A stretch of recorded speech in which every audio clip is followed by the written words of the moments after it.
All right, all right. Clap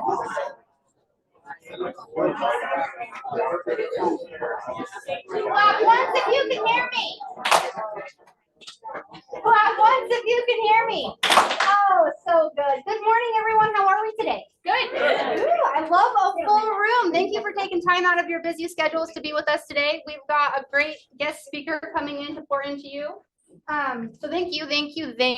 My name is Lindy Hagelin. I'm the general manager for RVM, for those that don't know. So excited to be able to be here today. Susan is going to be sending a video out. Is that correct, Susan, in regards to our broker moment? Okay, perfect. So you guys will be able to still get that knowledge to you. It'll just be via email. So we can spend our time together with Matt, and then we'll follow up with a couple of announcements. How does that sound? Perfect. Awesome. But before we get started, I always like to get a little bit of clarity. What is it that you guys are hoping you get out of today's education piece? That's a great question. What is that? Okay, what else? What's changing in that? Yes. Okay, go deeper. What do you mean? What's changing federally, locally, as a part of like regulation? Just curious, in the room, who has a short-term rental currently? Who wants to get into short-term rentals? Well, I think you're in the right space to learn more about that. Matt, come on up. So Matt's the speaker for today. Thank you, Matt, for spending some time with us. Appreciate it. And then I want to do a shout out to David. David is actually the one that helped make this possible for everybody and make the connection. So round of applause for David. Well, it's all you. Do you need slides or anything? Or are you? I'm going to go use the computer in a bit, but not right this second. Appreciate it. How's everybody doing? Excellent. Want to know what DADU, AADU, ADU, what they are, huh? What's an AADU? AADU is an attached accessory dwelling unit. So I follow a lot of stuff in Seattle, because Seattle's been doing this for a long time, actually. They've been doing it for 6+ years. And in all the groups I'm in, now it's AADU to designate separately from a DADU, which is a detached accessory dwelling unit. So you have DADU, really most people pronounce it DADU and ADUs, and that's what I say all the time. I don't say AADU, I can't even pronounce it properly then, and I mess up all the time.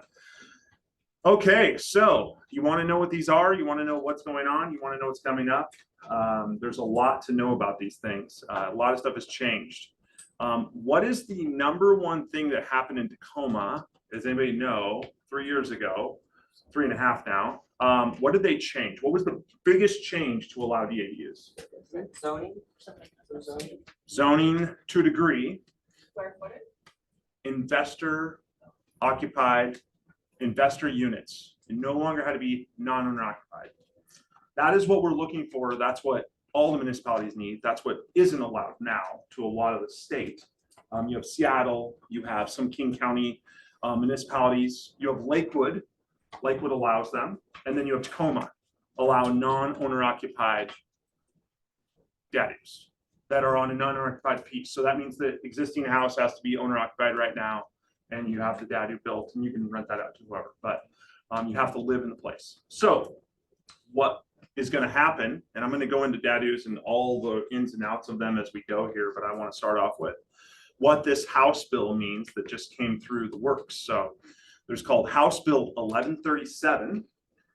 It just came out. It just was ratified and went into works on June something. And what it states is pretty much anybody in urban growth areas has to abide by the state law or rules by June of 2025. Okay, so that means, what is that? What are the big highlights of that?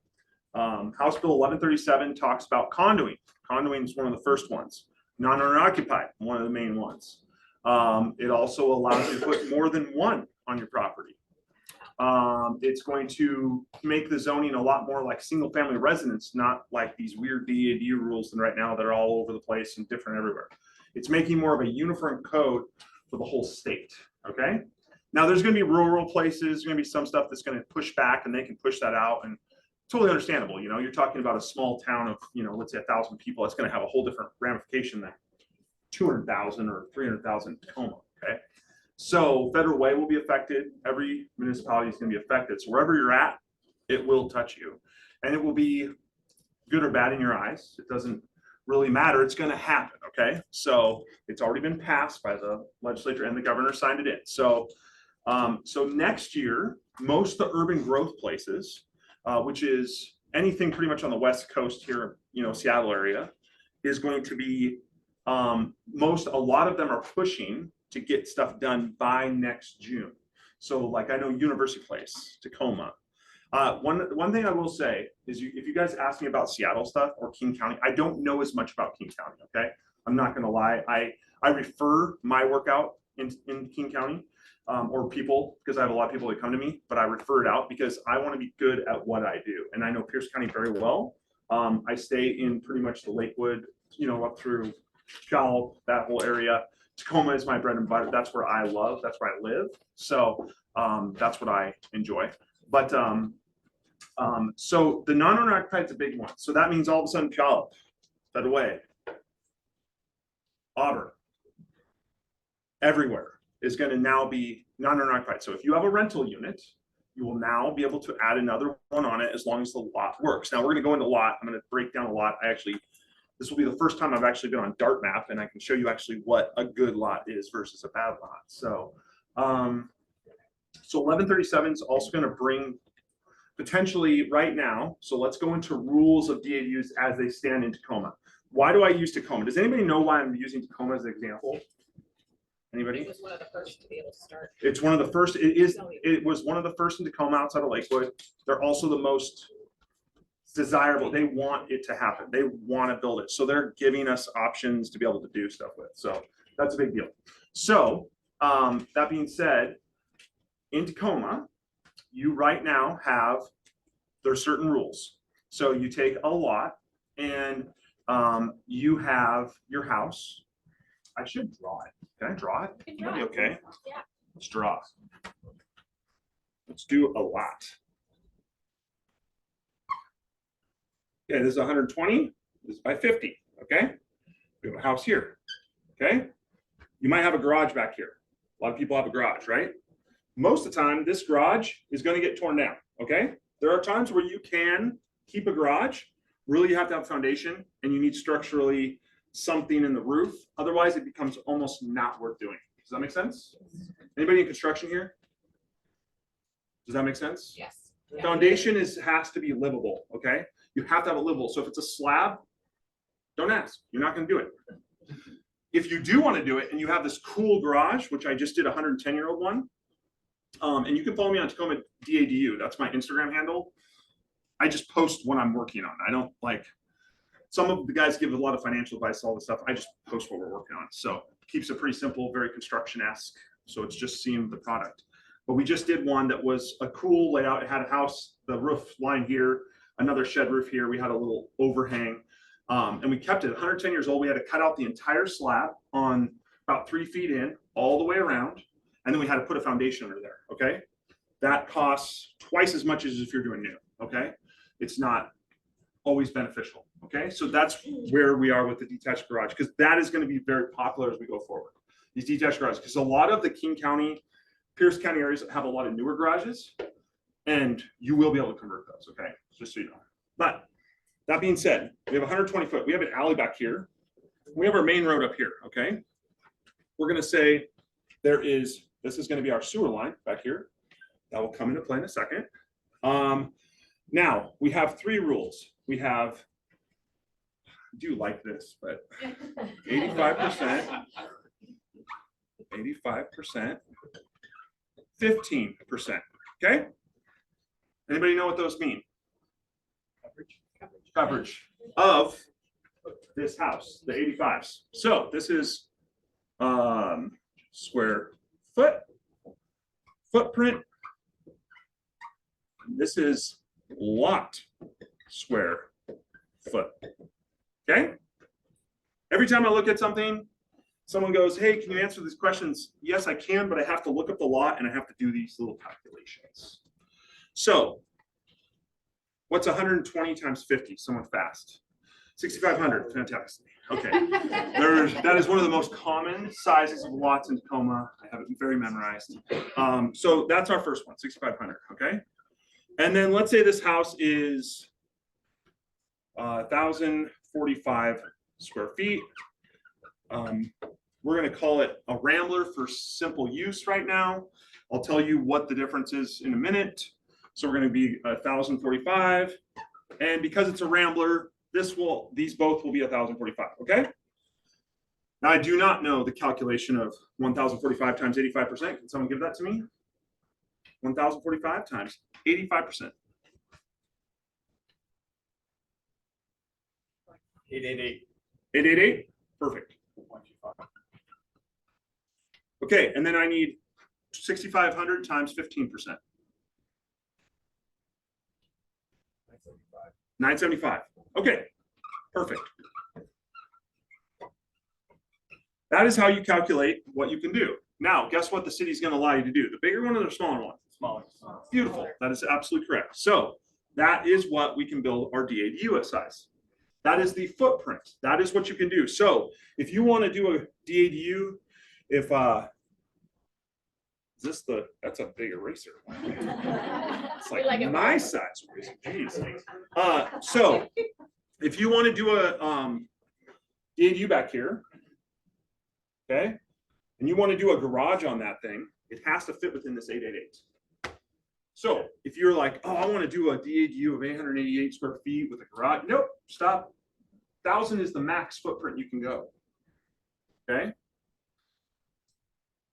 And in this case, 888 is that number. Okay. So the 1,000 is the ultimate. So if you had a 20,000 square foot house, you can still only build 1,000 in the city of Tacoma. So we don't do a lot of garages in this way. Okay. I'm going to get into 2-story. Don't worry. We'll talk all about it. But that's how we start. Okay. That's how I originally do it. The 975 we cannot use because it's bigger. We have to go with the smallest. So in this case, let's say it's the mother-in-law that's going to live there. Okay. So we're going to take out that garage and we're going to leave that. Okay. So what are the other rules on these? You have what's called open space. So we have to have a 10% open space. My handwriting is some of the worst you'll ever see in your life. It's all caps. That's great. That's why I went all caps, because it's really bad when it's not. So 10% open space. What does that even mean? 15 feet. You have to have some unbroken 15 foot by whatever it needs to be. And it's 10% of the square footage of the lot.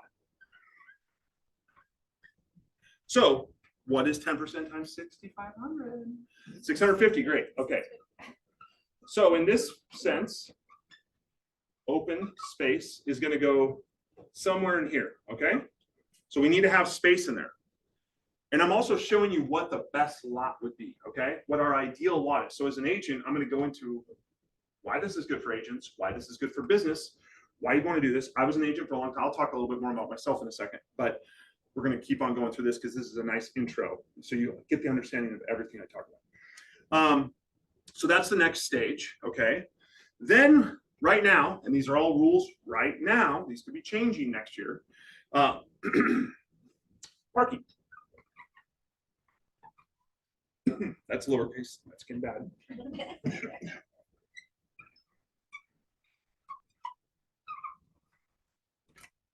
So parking. On this size lot, being 6,500, you are required to have 2 off-street parking spots. Okay, so parking spot over here, parking spot over here maybe. Maybe we move this back, put tandem parking spots here, wherever. If this number is below 5,000, it is 1. Okay, so if you see 4,500 square foot lot, you only need 1. Okay, so the smaller the lot is, you know, under 5,000. And a lot of lots in the city of Tacoma are 5,000, but a lot of them are 6,500. 6,500 is what I consider an ideal lot. Now, what are some of the idiosyncrasies we have to do? What's this little thing that I'm drawing right here? What would this be considered? This little thing here. It brings a lot of important things to a house. Meter. Water meter, that's right. So we have to put in 2 shutoffs. One goes back to the house. This other one branches off and either goes underneath the house or it goes all the way over here and connects. That's how you have to do it. That's just 1 meter. 1 meter. Who asked? 2 shutoffs. Right there, 1 meter. 1 meter, you don't have to. Now, if you, we'll talk about condoing, but if you condo this, you do a sub-meter. Seattle has wood lines, a lot of their old lines are. I mean, they're jacked, okay? They're making developers now change mains out in construction if they're apartments and stuff. It's brutal. I mean, we're talking like hundreds of thousands of dollars of work, okay? You have to be very careful when you get into investing in Seattle because their infrastructure is so old and they are not going to pay for anything themselves. Trust me.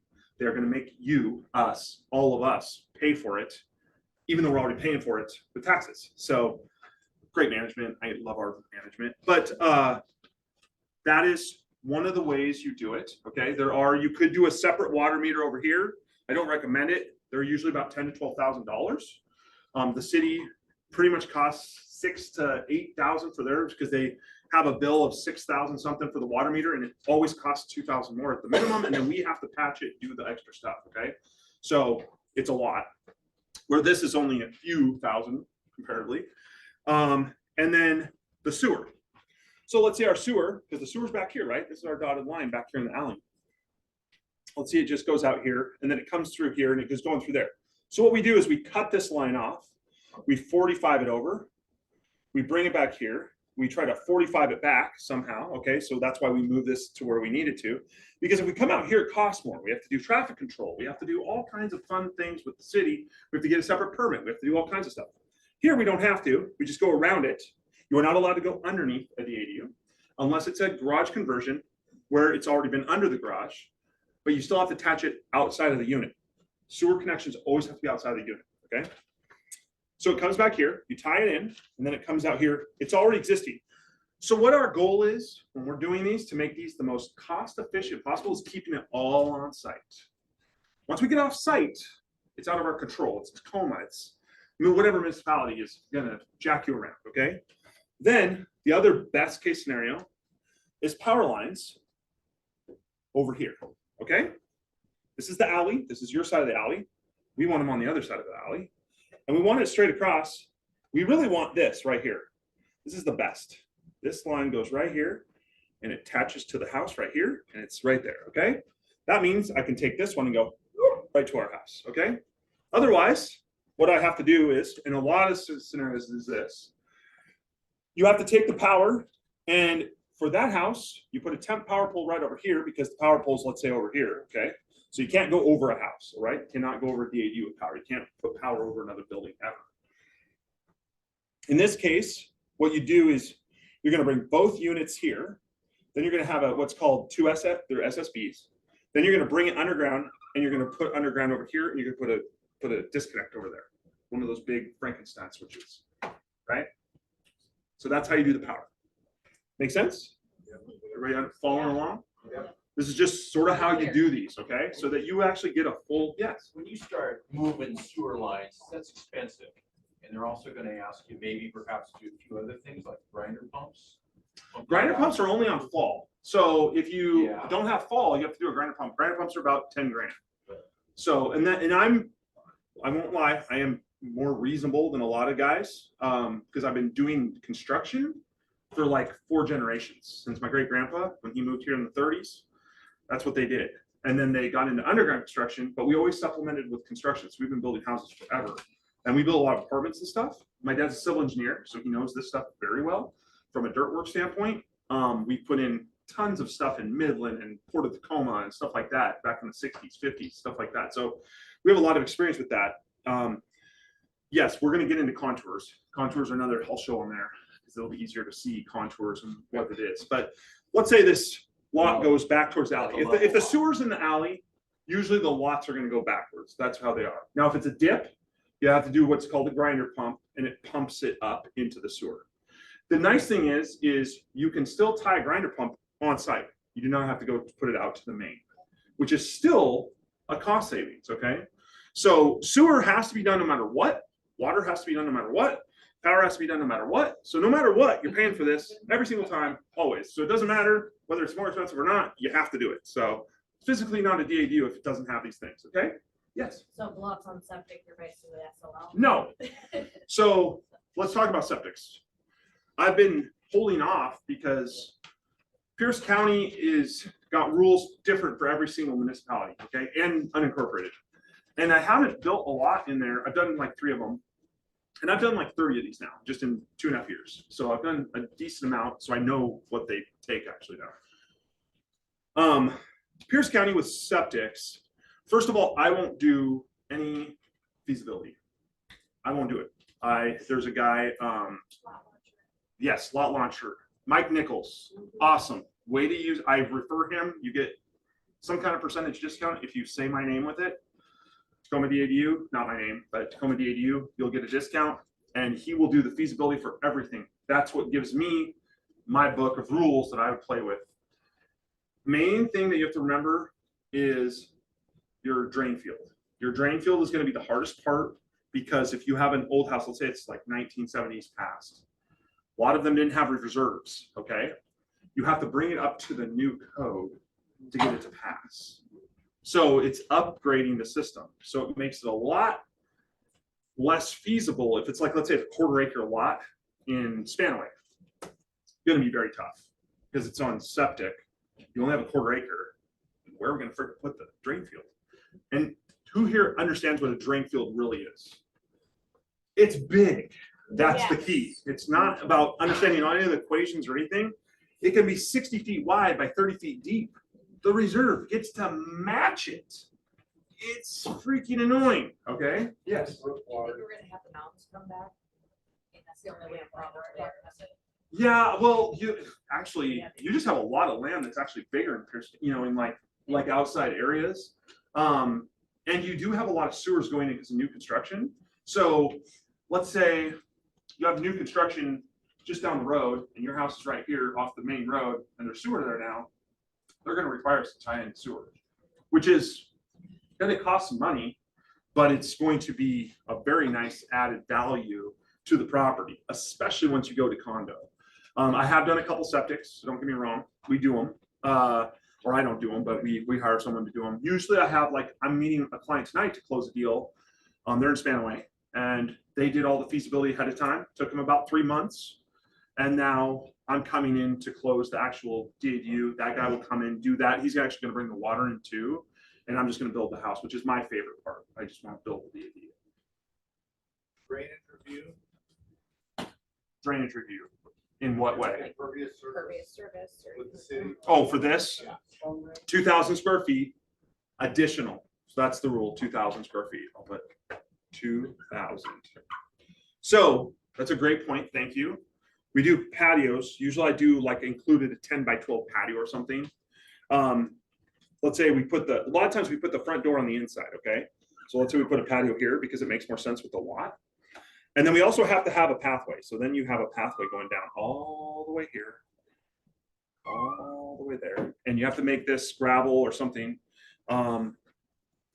Usually you're fine because you're only allowed 1,000 square feet. So then you'd have, the only time where you really have a problem, and you pretend I didn't say this, but you just do it after the fact, okay? Just put beauty bark, take it out, or you can't put gravel.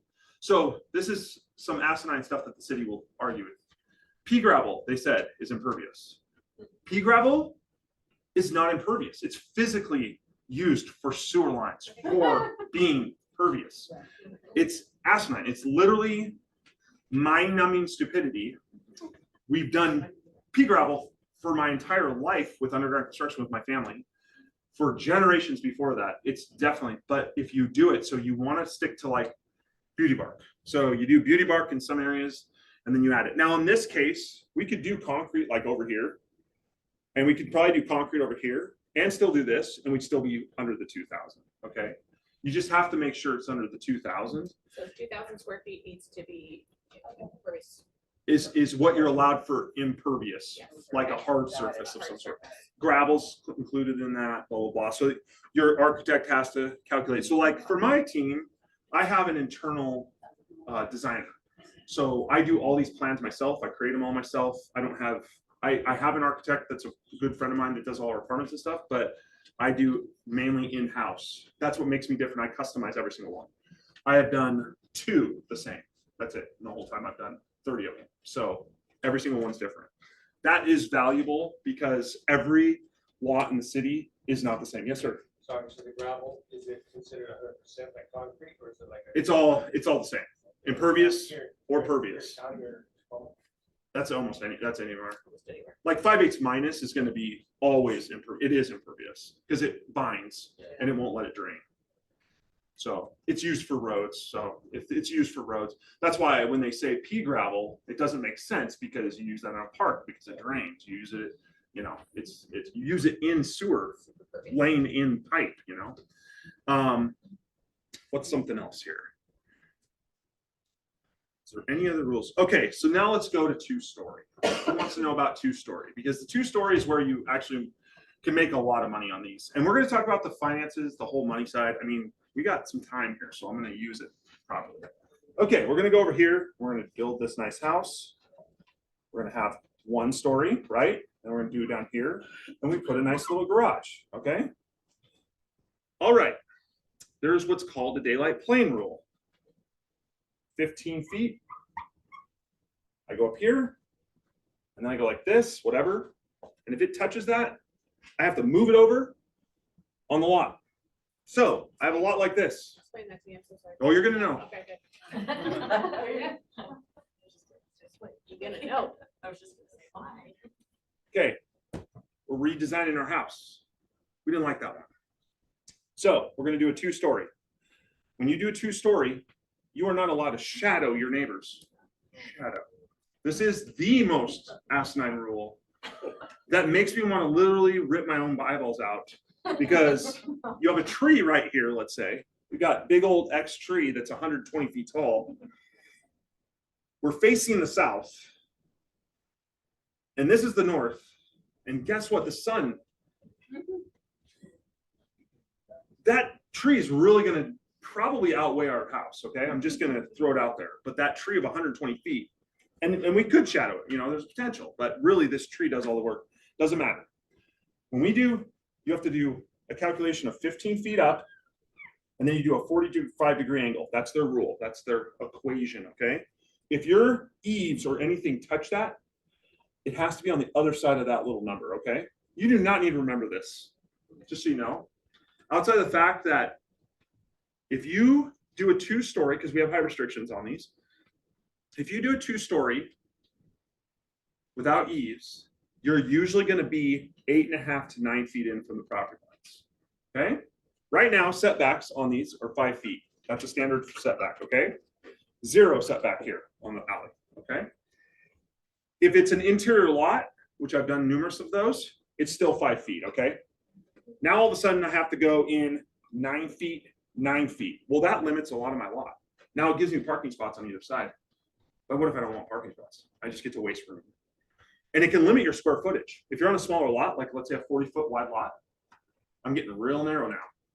I'm getting down to like 20 feet. It sucks. Okay. So it's a horrible rule. I fought them.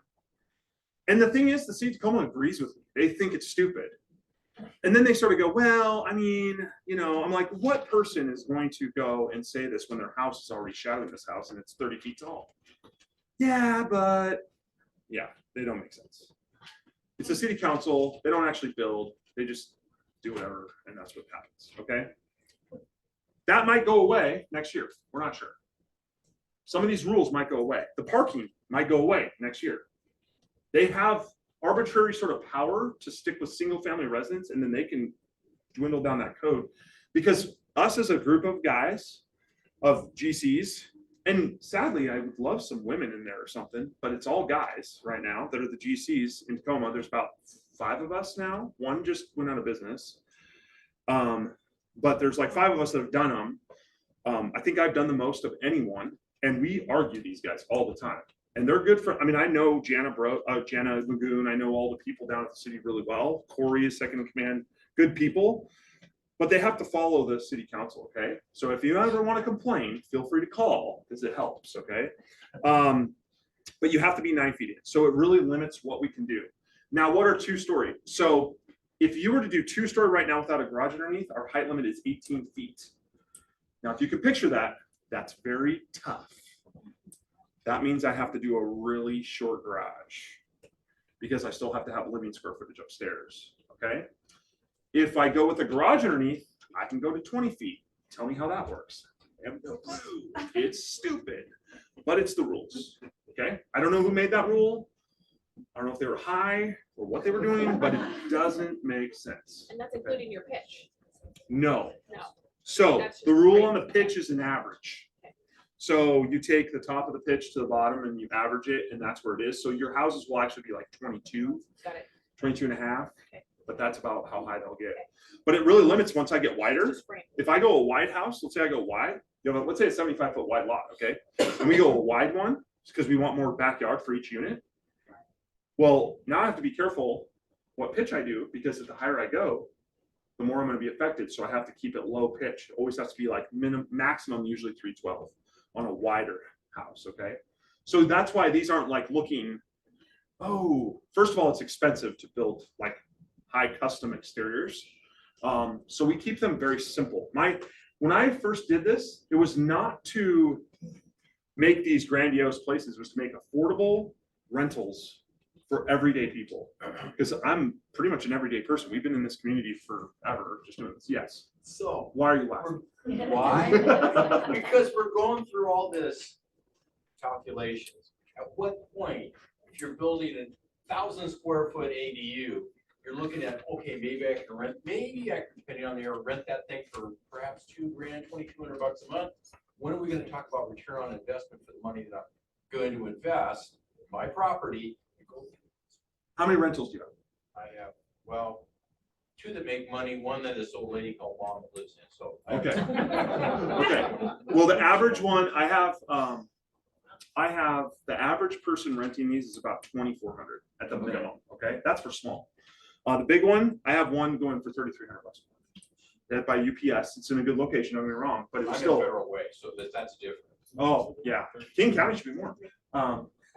Rooftop decks are starting to see a lot of that in Seattle. Is that also included in that 18-foot rule? They allow that, because those are really kind of a cool feature, and so just asking. Yeah, they're not gonna be, in my opinion, well, I guess I'm a horrible opinion on that. They're expensive. And I don't think there's a return on investment for that in Tacoma. I wouldn't use it down here unless you were in a area with a full view. Then we'd have a different conversation because your investment's going to be worth it. And when I get into investments, we can talk about that. Bring that back up because that's actually a good point.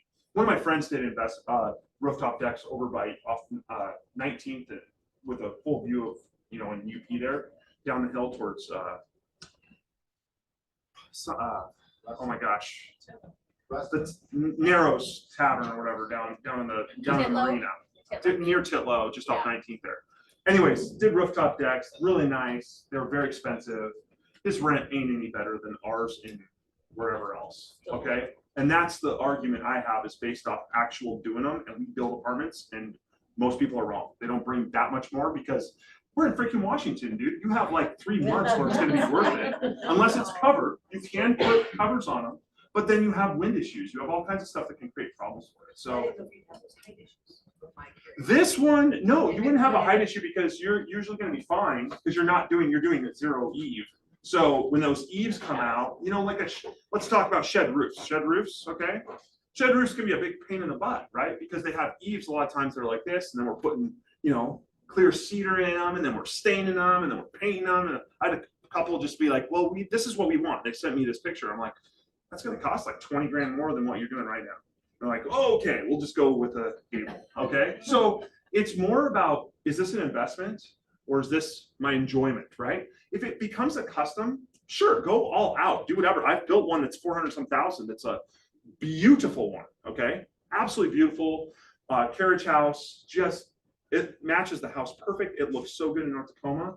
And they wanted it for themselves. They made the garage into like this whole entertaining area, blah, blah, blah. Sure, go for it.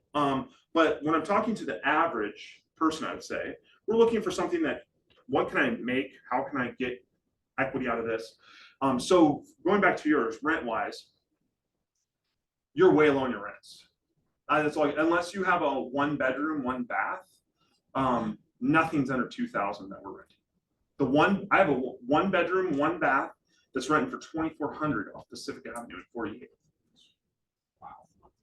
So it's in the fact of what it is of we use property management company. I used to run everything myself. Once I got a property management company, I get what I was supposed to get. I have stuff taken care of. I still manage the whole place. I keep my guys and I have them manage our places, but I have them run it because they're good at what they do and they get them in and out and stuff like that. And we have less issues because I was too nice and I would let people stay and then I'd always be owed money, never get paid. It was awesome. We've calculated over 15 years, we probably lost 250 grand because of my sucky management skills in landlording. And then my dad asked if I wanted to open up a management company. I was like, no, that's the first word. I have a question on the septic. So if your house is approved for a 4-bedroom septic and you do a DADU, do you have to increase that size? Most people will add a different one. They'll add a new one. We did one where the septic had failed and we did a 6-bedroom septic. It was for the whole thing, all in with everything, was 40 grand.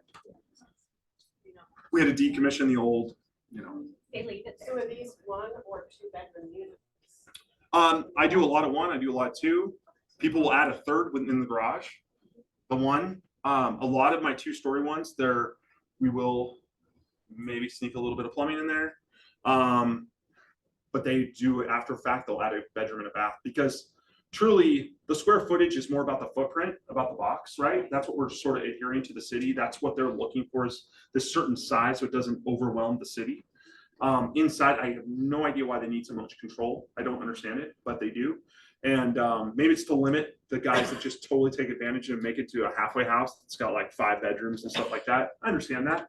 But these we're trying to make nice. And the guy that did one by UPS, he added a bedroom with a bathroom en suite, finished the utility area, and the garage was big enough to do that. So they still had a garage with that. It's a 3-bedroom, 2-bath house. When it's condoed, being by UPS, that'll be worth $600,000. Right. 600. He built it for 325. So you tell me if it's a good or bad deal. I was a finance major from UW. I've done investing all my life. I was born and raised in it. These are the best deal I've ever seen in my life for the general public. Because it's hard to get in apartments. Who here has apartments? Who owns apartments here? I do. Okay. No, 30 plus units. It's hard. It's not an easy entry point, right? These are an easy entry point. These are the easiest thing I've ever seen. That's why I love sharing about it. I don't care if you guys could all go use a different GC. It does not matter to me because it's about the education and what the value of these are going to be. Okay. So let's go into this. I could go into a little more detail, but I'm going to go into the real estate side here a little bit. Okay. I was an agent I was really an agent for 11, but I started selling when I was 19. A gal named Linda Warren, who was a team leader down in Calapacado. She trained me. My dad was friends with her because he did a lot of vacant land. And so she had bought for her builders, or she negotiated the sales with my dad to do the development and stuff. And so she came in and taught me how to walk new construction. Okay, 19 years old. I was selling a $50,000 development, leased land, manufactured homes with a built-on garage. You want to talk about hell? Welcome to my life. 19 years old. I was 6'7", about 195 pounds, and the skinniest person you've ever seen with a suit. And I'm selling to like a 70-year-old 1-star general. Yeah, F me. It was horrible. But it taught me a lot, taught me how to get through sales, right? So that was for 5 years of my life, my early 19 through college and then a lot of college. Then I started doing all of our rentals. We started building our first apartments back in 2000. So then I started renting everything. Then I went into construction fully. I'd been doing construction since I was a kid. So I was tearing out houses, remodeling, doing stuff with my dad and his superintendent or whoever. My dad never actually let me work for him. I always had to work for one of his guys. Then I got trained as a superintendent by his partner, Roy Kistler. Kistler Construction. They had a company called Cherry Orchard. They still do to this day, but they formed in 2000. They built their first 31 units. And I learned under Roy. When I did not get along, he's a micromanager from the labor union.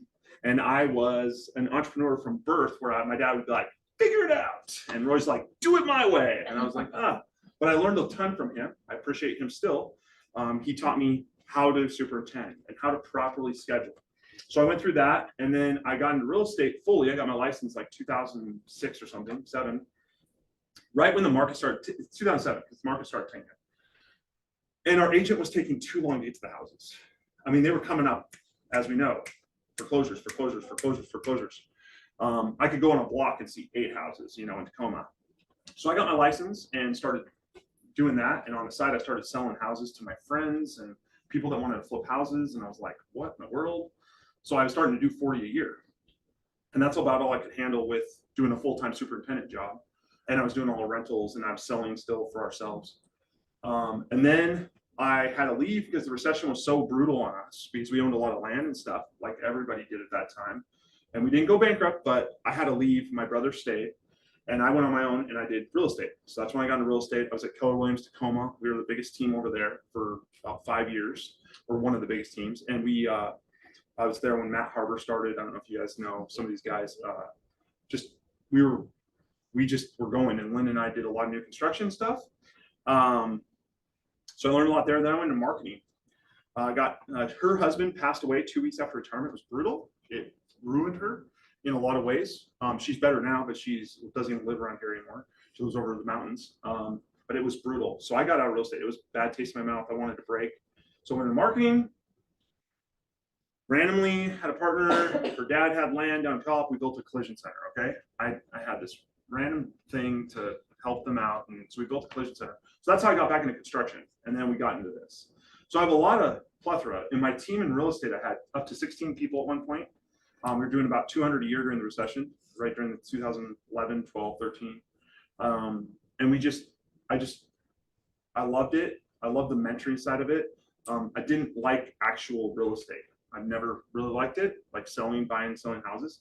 I love the building side. I love building. I love what I do now. I love this. And I love not having to sell, but educate. Like I get to educate. I don't sell a lot. I mainly educate to people how it's a good deal, how it's this, and I fully believe it. It's not like I'm selling it. I believe it because we're doing them. We build our own DADUs for ourselves. In real estate, a lot of times, especially in a high-end market, I saw in 2006, it's easy, right? It was easy. And real estate's really about the long game, the long tail, the longevity of our business, of our group of of people that we work with, our whole downline, oh my gosh, I can't think of the name. In our CRM, our contacts, our people, our sphere, thank you, sphere. That was the word I was looking for, sphere. We have a group of people, and a lot of times in a higher market, we don't touch them like we need to in a normal setting. Like when it's a recession, like it was about touching people all the time, talking to them, making sure, updating them every few months, seeing how they're doing, blah, blah, blah. We were very disciplined at that, and a lot of agents, and it was down to like 19,000 agents, okay? It was back up to 50, I think, not that long ago. It was crazy. So that means there's a lot of people that don't have a lot of education in this, okay? These are awesome for any agent, for any situation, because what's gonna happen with 1137, House Bill 1137 is this now is gonna be able to be divided however you wanna divide it. You can divide it however you want in a condo, okay? Make your own homeowners association, you set it up, you own it so you can control it. Like I'm gonna set up with an attorney and I'm gonna have it all set up so that I can do them for my clients and stuff and just do a fee-based, let's convert, okay? Then they can sell this thing for XYZ. Now, this costs me the same to build in North Tacoma or South Tacoma. This will be worth more in North Tacoma versus South Tacoma. You will pay more for this in North Tacoma than South Tacoma. You will get more rent for this and it costs the same. So your area, it does matter. Your rent would be way better if it was North Tacoma. I'm just telling you. You should have picked North Tacoma. That's not my fault. With this being, somewhat newer, going back to your real estate mindset. Yeah. How do you price these? How do I price these? Yeah, like when you subdivide, there's no comps out there to give you an idea of what the market value is for now this little 80. Well, I know we sold one on J Street for a 700 square foot house, okay, a single house with no garage. And we sold it, it was at the high, but we sold it for like 340. 700 square feet, we didn't hardly remodel, we just segregated it and wanted the lot. We put maybe $5,000 into it. We didn't even put nice countertops, we just spit it back out. And it was $360,000. So this being brand new, let's say it's 800 square feet, fully finished, got all the new code, got a split system in it. So it's got air conditioning and heat. It's got everything you need. And there's no other houses for sale that are under 500,000 right now in that neighborhood, let's say. What do you think that's worth? You tell me. Well, I understand how to market it. I'm talking about like how the appraisers are gonna go back and look and say, hey, there's nothing for 5 miles that has a detached ADU that's brand new and it's beautiful. Are you talking selling the whole thing as a whole? Yeah, sorry. Oh, they're being sold all the time now. So I understand they are. I'm asking how people are pricing it. How do you come up with the value? Now, my investor bought a property and they're gonna convert the garage into this DADU. How do we know what that's worth? It's totally arbitrary to the appraiser. So most appraisers, usually, like if you're doing a bank loan, they're gonna have a more in-house approach, okay? You can quote me if I'm wrong, but most of them come out fine to a degree. I have had one where we had a Seattle appraiser come down for a loan, and most of these are cash, to tell you the truth. They're a cash out refi, they're a renovation loan, so there's a whole part of the house, part of this. There's the new construction ones. I haven't had one. I had one coming bad and it was from a Seattle appraiser. So you really want the lender to get a Tacoma appraiser. If they're in the Pierce County, they know this thing's worth. I mean, you go build a house, they're going to be worth 200. But let's say it's 800 something, it's going to be worth it costs no less than 250 to build. There's just stuff is so expensive. It's gone up 25% in the last 2.5 years, just in inflation, just for product cost. For subs, stuff like that. Electricians, man, 2.5 years ago I was doing for 7, now I'm doing for 12. And that's my good subs. These are guys that I've worked with for years. Plumber, same thing. Every trade, they have to make money. All their parts and stuff have gone up. Steel alone's doubled for sure, almost tripled. And then all the wiring, like copper, all that stuff has gone up tremendously. ABS piping, Wages. Schedule 40 for electrical, what? Wages, everything's gone up. So, well, our minimum wage makes everything else go up. So, so to answer your question, that doesn't really answer your question, but your question is sort of arbitrary because it's based on the situation. So like you're asking what this is worth at the original and how do you justify that? I'm asking like for my investor, right? We pick up a property that has a detached garage in Tacoma that's falling apart because most of them are.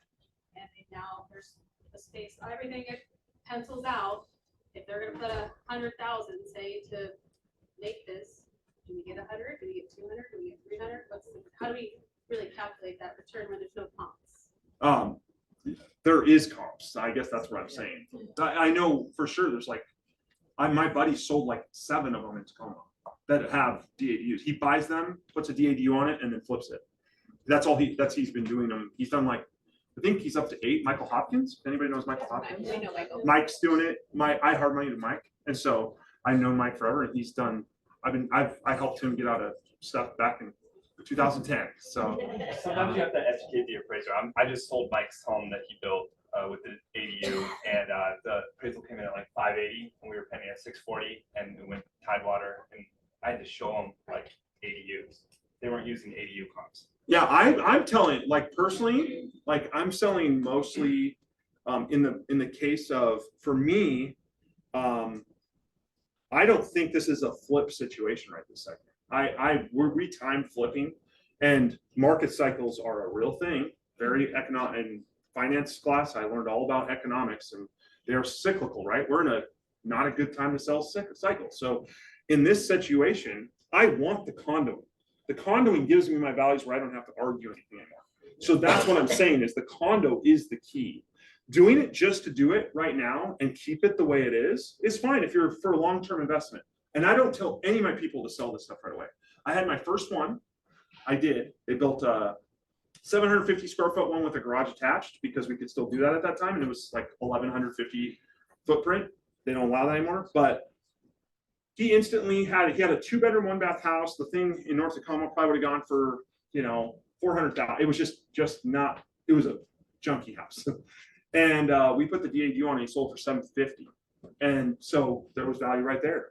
I mean, he made fully what he could have and maximized it. And I think that's sort of what can happen. Again, you can have the issues like what you guys had. Yeah. I have had to educate a couple of appraisers because they just don't know. But yeah. My answer too is that they're doing 2 different kinds. They're doing a cost appraisal and they're doing a resale appraisal at the same time. So you really just have to make sure that they understand this is a new construction on this lot and make sure that they have your information with them. So sometimes I leave it there for them, sometimes I meet them there, but they will add both of those components to the appraisal, just as long as they're clear. And it does help if it's rented. I know that because if they see it $2,400 a month, they're like, oh, wow, that's a lot. That value makes this justified, blah, blah, blah. Even though they're not doing that approach, they're still looking at it that way. But this condoing is the key. Yes. That's why I'm hoping everything goes through like Tacoma has said it's going to next year, because this changes this whole dynamic from this costing $250,000 and making, let's say, $50,000 if you had to sell the whole thing, to 200 or 150,000, which is the value. Okay. Now, if you talk about depreciation, you talk about long-term capital gains, we go into all these other economic financial talks. You don't want to sell it right away. You want to keep it for over a year at the minimum, probably more. And I do not know how they're justifying. I mean, if you live here and you sell this whole thing with this, I believe you get long-term or no capital gains if you do keep it owner occupied. So for someone in your sphere right now that is, let's say, in their 20s, 30s, whatever, that's going for a house, this would be something to talk to the account about, but I'm pretty sure it works because it's accessory to the house. You can make a lot of money in a few years if you do that right. Does that make sense? This might be an ignorant question, but Probably I not. would think, wait. I Just would wait, think hold you on. want to maximize the 888 square feet. So it's surprising to me that so many people are building, they're stuck on building on the garage that's already there. To me, it makes way more sense to just tear it down and maximize square feet as opposed to build on the 450 square foot garage. That seems like tripping over a penny to get to a dime. Would you agree? I agree, depending on the situation. Depends on the size of the house. If it's this situation, absolutely, this. you're right. Okay. This scenario, you'll have a person try to keep their, I just had a conversation with a agent on the phone today about her garage. And I was like, well, how big is it? It's probably like 20 some by 13. Tear it down. And does it have a foundation? Well, it has concrete. Well, is that a slab or foundation? What's the difference? Who knows what the difference is between a slab and a foundation? Does anybody not know the difference? Let me explain this to you because this is a big deal. So a foundation goes into the ground. It has a thing called a footing. The city wants to see that. It usually has rebar. The old ones may not, but they'll still accept it and grandfather it in. But usually they want rebar always in them. Okay? Rebar, what does rebar do? It keeps it together. Like you see a crack in a footing like this, all of a sudden in a house, that's because there was a rebar holding it together. Okay? All that concrete stays together. You don't even need half the concrete that they put in.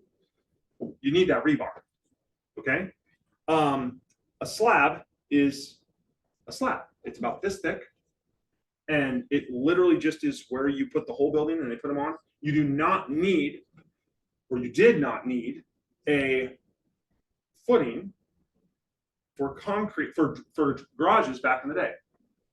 Back in the 80s, they started changing that and they required footings almost always, okay? Just from a safety standard, from wind load, for all the things that they now take into effect. Does that make sense? Mm-hmm. So when you look at a garage and someone goes, well, I want to convert my garage. just tell them this, take a shovel, go to the corner, dig down. If you can't see concrete after this far, you don't have the right one, tear the dang thing down. If you do see it, okay, now we have a conversation. If it has trusses, now we even have a better conversation. Everybody know what trusses are. Trusses are pre-manufactured wood engineered pieces in the roof area, okay? And they're usually triangular, and they are holding the load of the roof in a proper way that the government or the municipality likes, okay? So they're pre-engineered roof load trusses. And garages can be worth it. I've done 6 of them now. I think if it's a small house with a garage, it's a great idea. The one reason you keep a garage, and this is where we could refute that argument, okay? Setbacks are what they are, usually 5 feet for doing 1 story. If you have a garage right on that lot line, it is grandfathered in. So you save the space. So all of a sudden you have this, and now you still have all this room over here. You get to keep it there, okay? That's a really nice thing in a lot of situations. I have one right now. Now, when it is this close, I have to peel off the roof. I have to put fire treated plywood.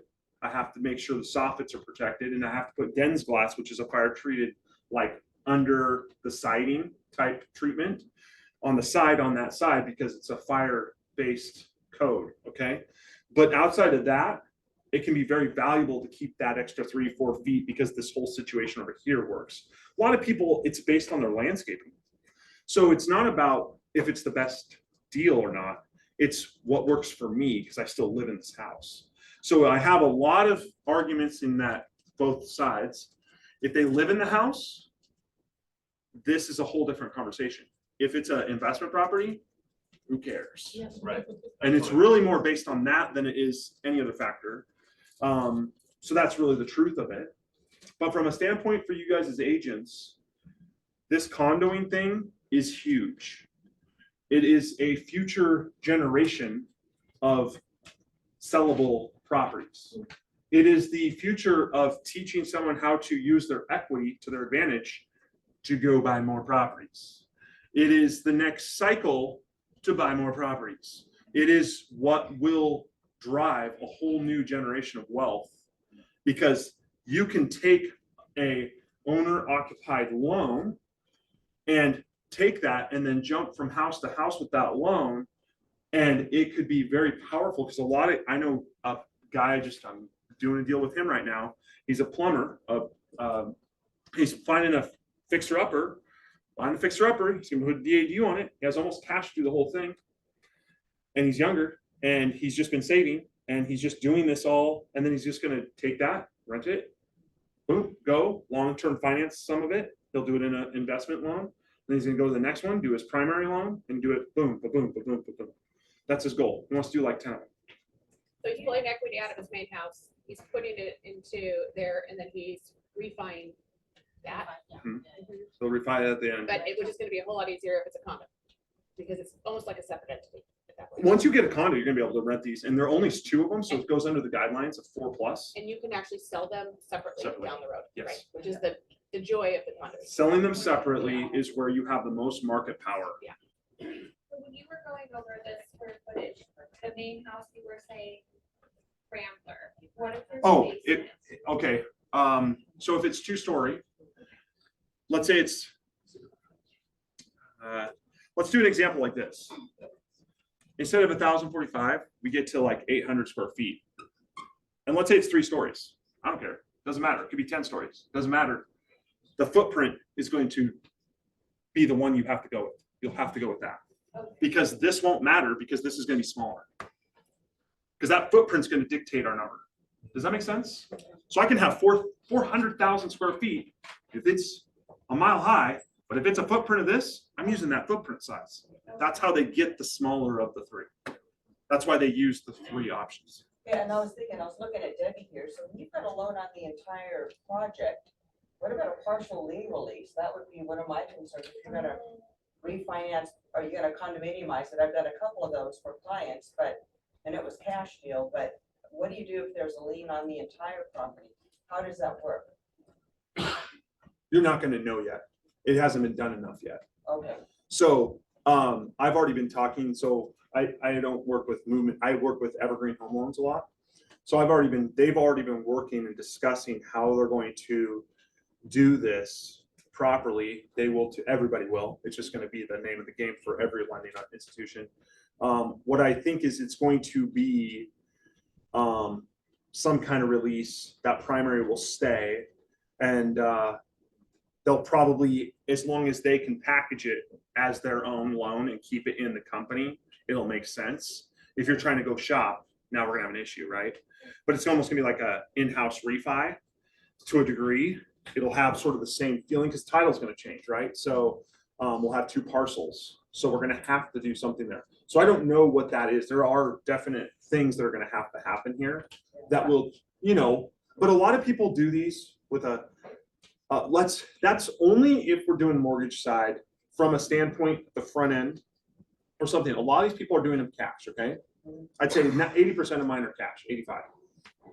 So in that, you condo this thing, you just finance this as a separate thing because you own it, yeah, I had one in Des Moines, 9,500 square foot lot, and you're going down to Salties, 3 little 400 square foot cottages built in like 1910, and then another duplex, 1978. So obviously Des Moines is 2015, wouldn't let us do that. We did airspace condominiumized, sold them each. It worked out fine. With land, a lot of times, if you can cash out 50% or whatever on a loan, lot loan, then they'll do a partial lien release. Again, it's case by case. It's gonna be very arbitrary to whatever that situation and their financial situation, all that stuff, yeah. Yes. In general, are King County rules stricter or more lenient than? Utilities are much harder in King County. So anything utility wise, they have a lot of arborist type stuff like tree rules. My personal I recommend Renewal Construction. Troy Rydab is one of my good friends. My dad's been best friends with the owner of that company, and they've been around for 25 years. They're Renewal. What's his name? Troy Rydab, RIDEB. Man, I can't remember the actual name. It's Renewal Remodels and Additions or something. They're higher end, so they're going to be more expensive than me. Just going to tell you right now. They do a great job. They have all in-house stuff. They're a full service company. But I just won't go to King County. I just will not. I already need 2 more superintendents. So yes. Sorry. I think you answered, that's your mic. I think you answered part of my question. So this is one parcel that we're going to condo lien Yes. on the other side. So it's Let me just explain condoing real quick. Think of this as a big check, okay? This whole thing is just a big check box, okay? When you do condos, this and this own 1/2 of each one of these, okay? Boxes. You own both of them own, but you designate in the homeowner association where you want the lines, okay? So this is going to become 2 parcels, so you're going to pay taxes on both pieces, correct? Mhm. This new one is going to have like a condominium declaration reporting number and legal description. Correct. So when you go to sell the front house, you're gonna have to get a new legal description created when you open title. Correct. So you can't have your legal description in 30 Gotcha, seconds, yeah. because it has to be created. We've done a lot of condo converting ourselves, like with apartments and stuff. So I know a lot of the basics. But these, I think they'll end up having their own designation, and it will be a unique thing because it'll be like under 4. And as long as it stays under 4, we're sort of safe with the lending side. Because once you get over 4, it's brutal, because the lending goes percentages and stuff like this. Now we can't give stuff. Yeah.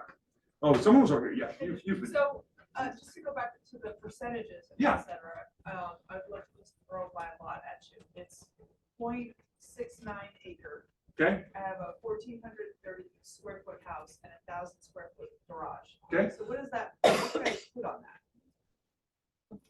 Where are you at? In your area, but so like if it was in Tacoma, just as an example, like I don't understand. 1,000 square feet. So you just stop at 1,000. That's where you're maxed out at. So I'd go 2-story if you wanted to maximize it. Uh-huh. Put a garage underneath. Then you can add another bedroom after permits. And if you're on sewer, You don't want to add another bathroom, bedroom stuff if you're on septic, because you're gonna have to prove that later on to the appraiser. In the city on sewer, it doesn't matter. I can have 48 bedrooms, it doesn't matter, it's freaking So would I sewer. be able to keep the garage? Because that's Yeah, such a big yep. lot. Yeah, so like, here's another asinine rule from Tacoma.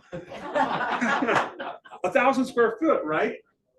I can do this footprint. I can't go over that, but they'll let me build a detached garage as well as the DADU of 1,000 square feet. What the heck? It costs me way more to do that to the client. Why would I want to do that? Now, the other side of this is on yours, this is where I'd keep in mind, you might be able to do 2 of them. And that's the new rule as well, that they're going to be able to let you do 2. So I already did one on A Street and 72nd. They have really big lots. This guy has a 27,000 square foot lot. I already did his. Jim Doherty, okay? His is awesome because it's a really deep lot. It's like 200 feet deep and it's about 110 feet wide, okay? So we have a separate driveway way down here and it comes up and his house is way back here. It butts up to an alley sort of thing back here and his house is over here. We set already up the sewer with a Y after it got inspected. We just went in there, cut in a Y real quick so it's stubbed out so he can build another DADU here and have one here. And the one's already 1,000 square feet. The other one would be 1,000. You do a mimic exact mirror, and that's what he wants to do in the future. So on your size, you have more of that opportunity. On these small ones, we can still do. I just did a design actually for one guy yesterday. I just quickly had my designer write it up where here's a 75 foot by 120 foot, and I have 2 480 square foot ones back to back. Ramblers, great for traveling nurses. Maximize your dollar right around that 480. You'd be able to do it for about $205 each, and he'll rent those things out for $2,400 all day long down there. Because it's in North End. It's a good place. So every county, every county has different rules, right? Every county has different, yeah. Very different. Yes. Average price per square foot. There's no average because it gets much higher as you go down because fixed costs. So it can be up to 400 down to 2 something as you get to the bigger ones. Because if I add a garage and stuff and I'm at 300,000 and I'm doing a 2,000 square foot place, it's going to be in the 200s. And if I do a 300 and I have to trek it all in because there's no alley or something, it was 170 for a 300 square foot. I can't do it. I won't make enough. I won't make it worth my time to do it if it's not. So, because the ones that are more expensive, the smaller ones, usually have to do more work for us, more infrastructure. Yeah, That was my question. okay. If you're looking to farm for these type of properties, what is the minimum lot size in the Tacoma County area? There's no minimum lot size unless you have septic. Septic is no minimum lot size. I don't know. I can't tell you. That's going to be up to a feasibility guy like Mike Nichols, which he hasn't done enough of them. I think he's working with 5 people that I've sent him now. So I'm sending more and more.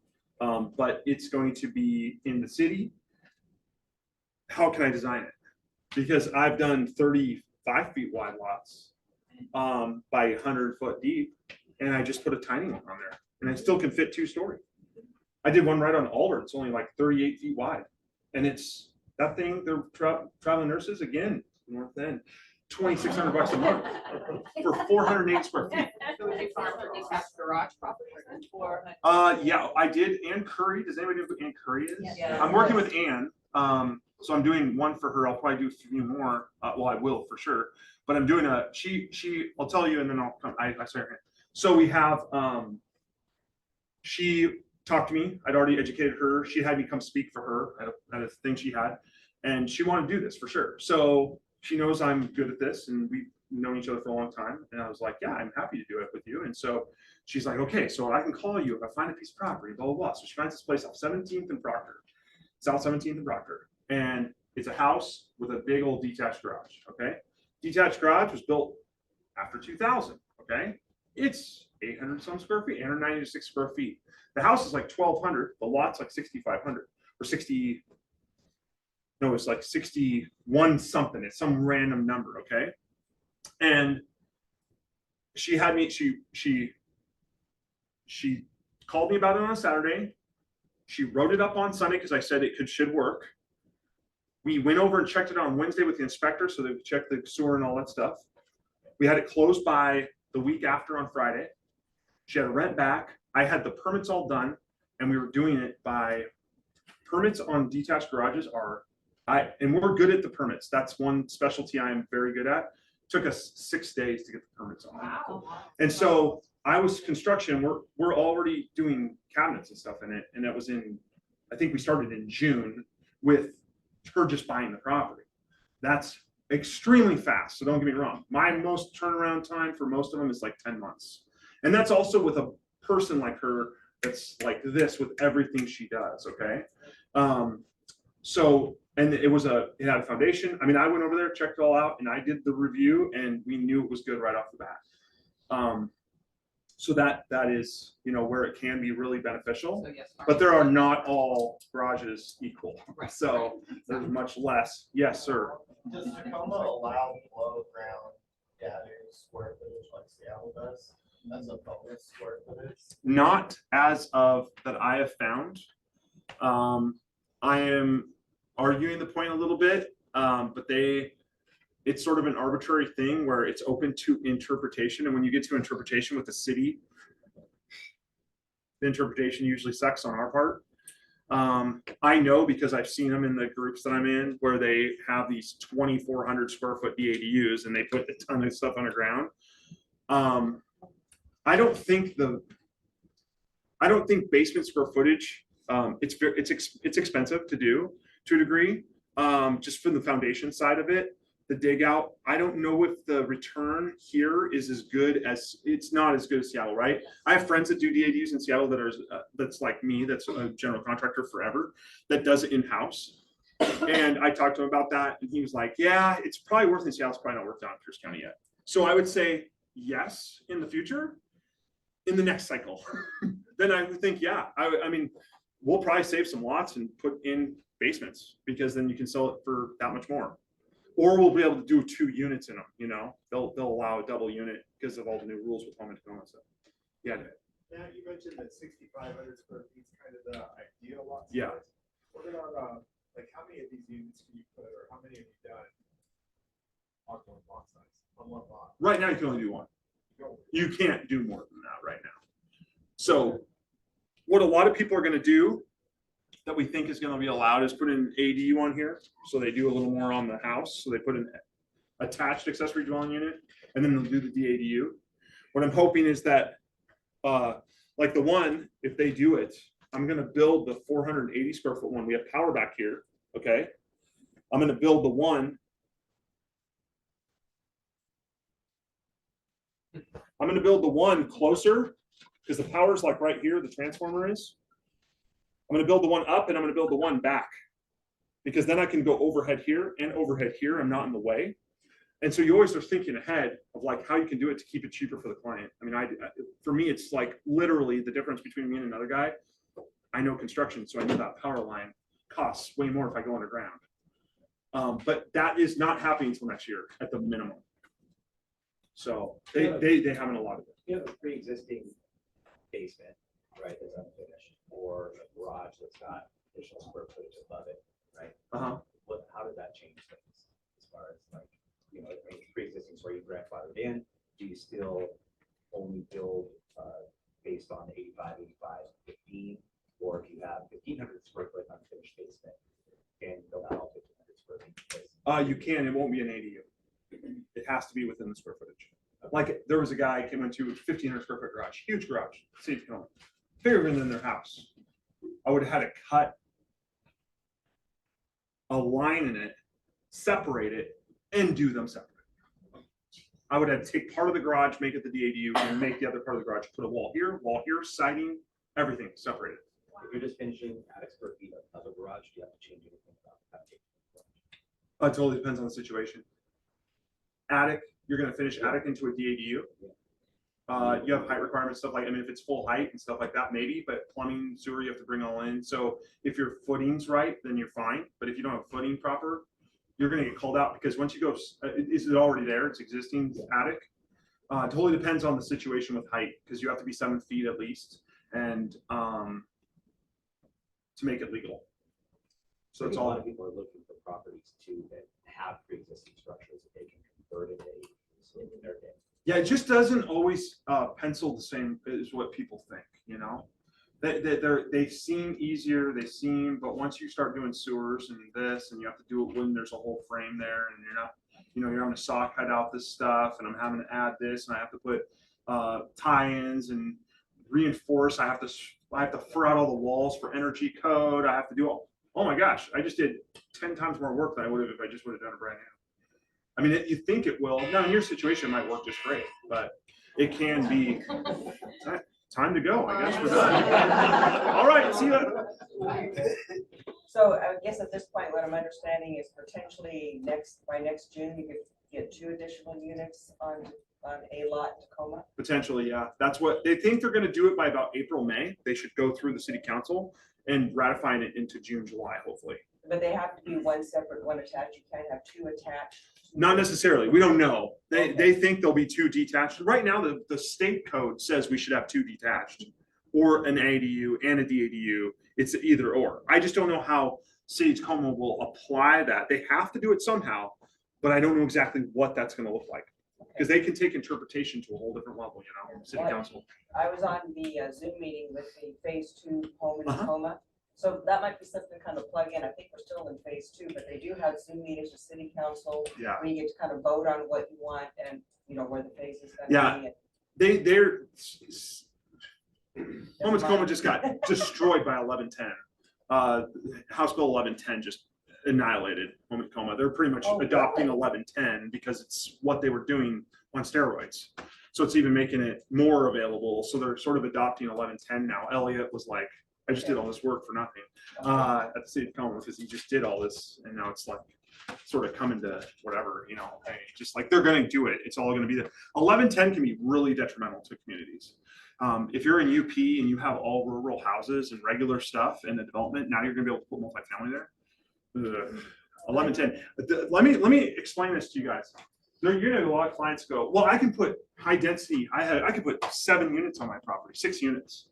You can. Yes, you can. You can do that. You're not going to have parking. You're going to be a landlord. You're going to have callbacks all the time. You're going to have issues. It's going to cost way more than you think to build it, because now when you do a DADU, I do not have to improve this road. If there's sidewalks here or not sidewalks here, I don't have to worry about it. I don't have to replace this road. If I have to put a new sewer in here, this thing's cracked. Guess what? They're going to make me redo this road from here to here, the whole road. In Seattle, they're going to make you do the water line if you don't watch it.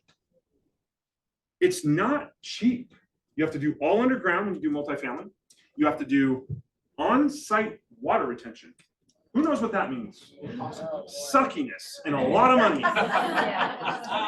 You think it's worth it? It's way worse than whatever else you have. So a place can cost like, you know, you could be into it for 300,000 a unit in Tacoma, and all of a sudden you have these 6 units, but you paid almost 2 million.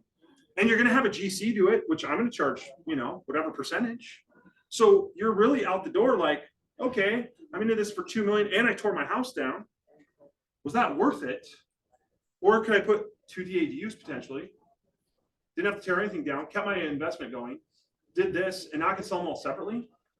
Man, they're for way less of the improvement cost. That would have just been, hey, $300,000 that I just get to throw into the furnace, because you don't need it with these. So I just do splash blocks.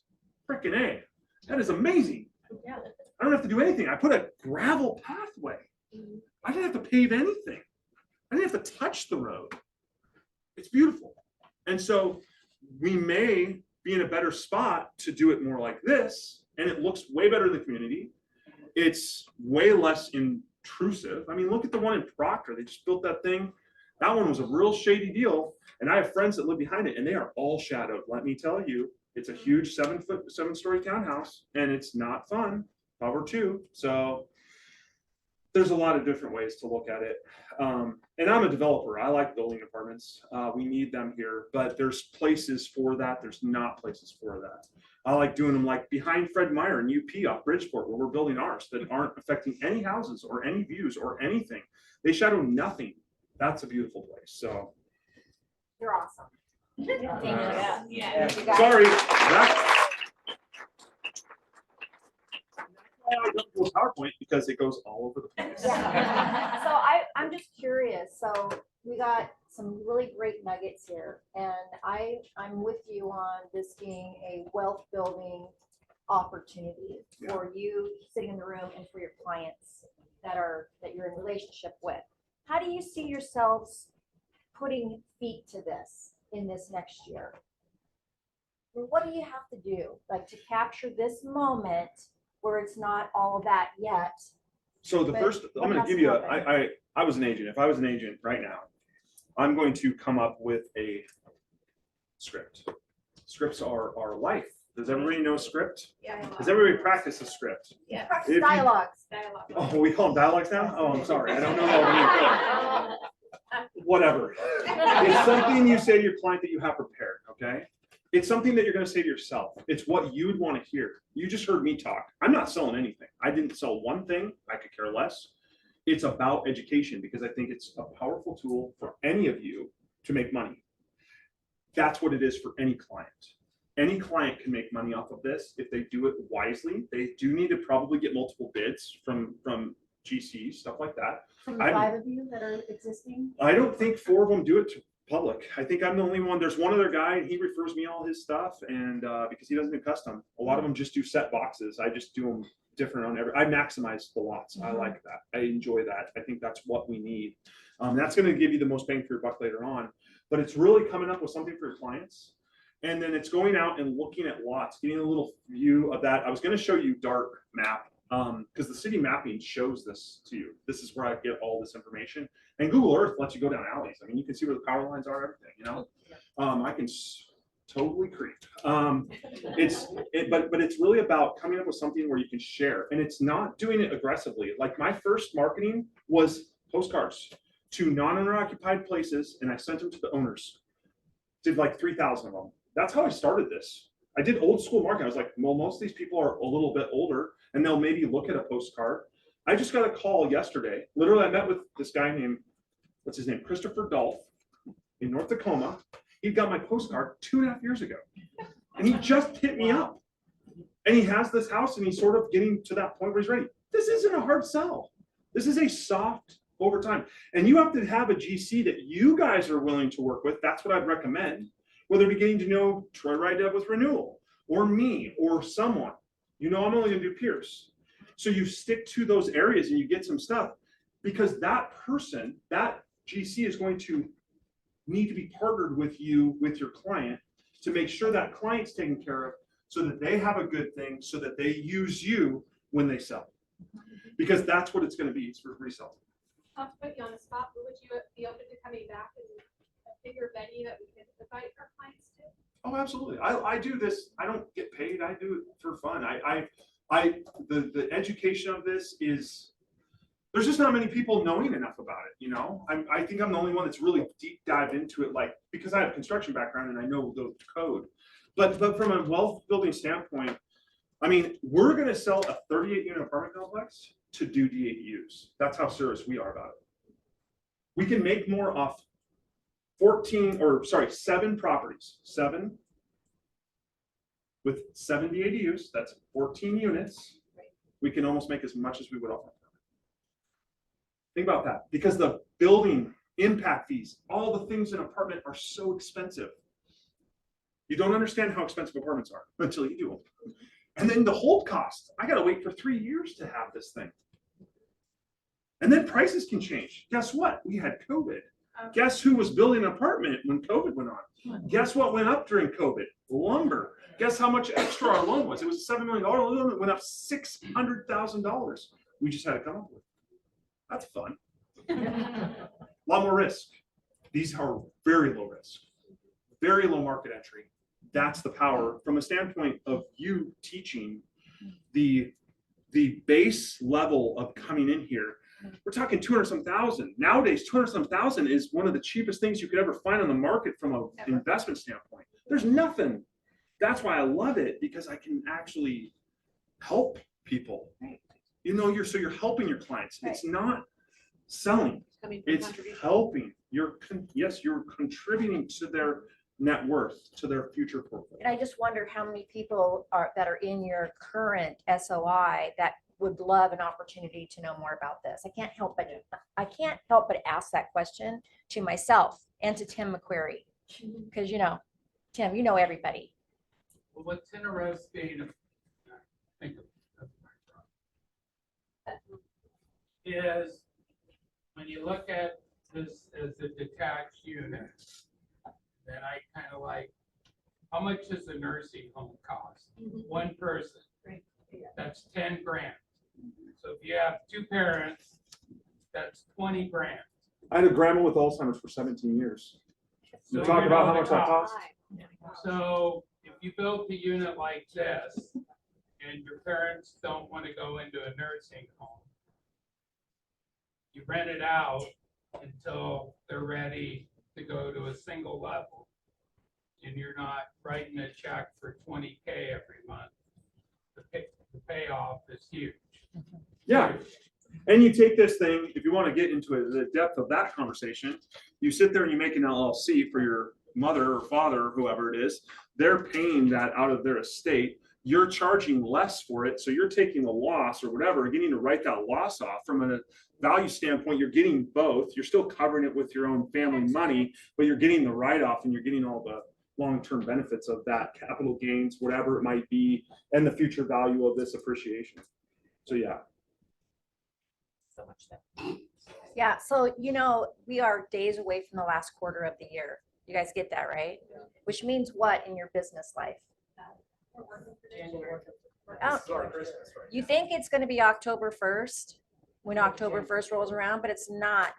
It's January 1st in your business. I want you to think about that for a second. Are you ready? Are you prepared? Do you have a plan moving forward? Do you know what you're going to do to capture your unfair share in this market? Because right now it's your time to do that. Well, everybody else is wondering what they should be doing. If you know what to do, you will take your unfair share. So I planted those business planning flyers for you. I have a few seats left. This is next week, 2 days. If you don't have a plan, just come. How many of you have taken a business planning clinic from Dennis and I? Yeah. Would you come again? Absolutely. Well, hell yes, you would. Right? Yes, because it's that good. It's a business plan for business people, right? It's a goal setting. Yes. It's not airy fairy. It's numbers. It's a plan, right? Strategic. You could take this plan to the bank and get a loan on it in any other business, right? So there's room left. If you want to show up, show up. If you don't, good luck getting started for next year. But seriously, you need to have a plan. This is, to me, a huge opportunity for you to incorporate something that's going to be doing this in the future, starting now, laying the foundation. How many times have we walked away from an idea thinking that's a great idea, but we didn't have a way to implement, and only to watch somebody else create great wealth for themselves and others? Has that ever happened to you? I want to add one thing. Yeah. So can I bring up Mike? Okay. So Mike, I mentioned Mike when we started, Mike Bernard. He was here. He served. I mean, he's a very successful agent. Yeah. If you don't know him, you should follow him because he does. I taught him how to do Facebook, and he's done it better than anyone I've ever seen He does on it social. really, really Okay, well. and he is a nerd dork, and he made it work. Like he made his brand work well. Remember, it doesn't have to be an email out. It can be you going and looking around, driving to open houses, or just going and looking at properties. That would be vacant ones. Getting in there and saying, oh, I'm looking at this as a DADU potential. Let me see here. I'm going to call whatever. We're going to figure this out. But you have to breadcrumb it. This isn't not a tomorrow we're done and I'm selling 20 of these. It's just not going to happen. None of us could handle that many, right? It's a breadcrumb. So just like any wealth building is a breadcrumb lifestyle. It's Right. continually putting it out there, continually dropping that along the way. And but social is still the avenue where you get people to think. So you explain it through just nonchalant education. If you're going to send something in an email form, it's educational. It's not how can I help you? It's just saying, here's some education. Don't even leave an ask. they'll contact you when they want to know something because they'll remember that you're the one that told them. Well, you know what happened in the last recession? People quit spending money on two things. You want to know what they were? Education and lead generation. You just cut the lifeblood out of any business when you do that, right? So you can't afford to not re-educate yourself. This is a skills-based market, and you need to figure out what you're going to do to survive this market. All right, whether that be adding people to a team and building it that way, or being a solo agent and really figuring out what it is, what can I do in this market? Because I know most of you sitting in this room, because I look, your business is down. Let that sit there for just a second, right? It's okay. Everybody is, right? So, but this is your time to really get square on what is it that I'm going to create in 2024 that'll launch me into 2025, 26, 27, 28, 29. 5 years from now, where would you want to be in that wealth building journey? Wealth building is time on the task over time. It's not get rich quick, right? So I want to thank you, and we will do that. We will figure out how to have you back, maybe bigger than you, and do a seminar type thing where you can educate, because that's your passion. Yeah. Our clients. And I'm going to jump in on this game personally. Dennis, where are you? Just so you know, Dennis. He left the room. He left the room. But I'm going to figure out how to do that. I'm going to call Ann. Yeah. And I'm going to see if is she'll a- mentor me on that. Ann knows, I walked through, so Dart Map, what I'd love to do is teach a class on Dart. The public, for you guys to know a little bit about the software, just so you can really see how I look at it. That's what I was gonna do, but again, questions. Do you want to come back to this and do that Dart map? The Dart Map is a more technical thing. I'd just be sitting at the computer just showing you how to do it. It would actually take me a little bit of time, and I'd bring Google Earth up and just show you how I look at stuff. And it's not secret. I'm not doing something like magical here. I'm just doing something that anybody, you could do it yourself. I mean, if you know how to build, you could do them yourself too. You could become my competition tomorrow, and I still would not care. So, it's literally just a really cool way. So you know it as an agent, you feel a little more sharpened with your knowledge.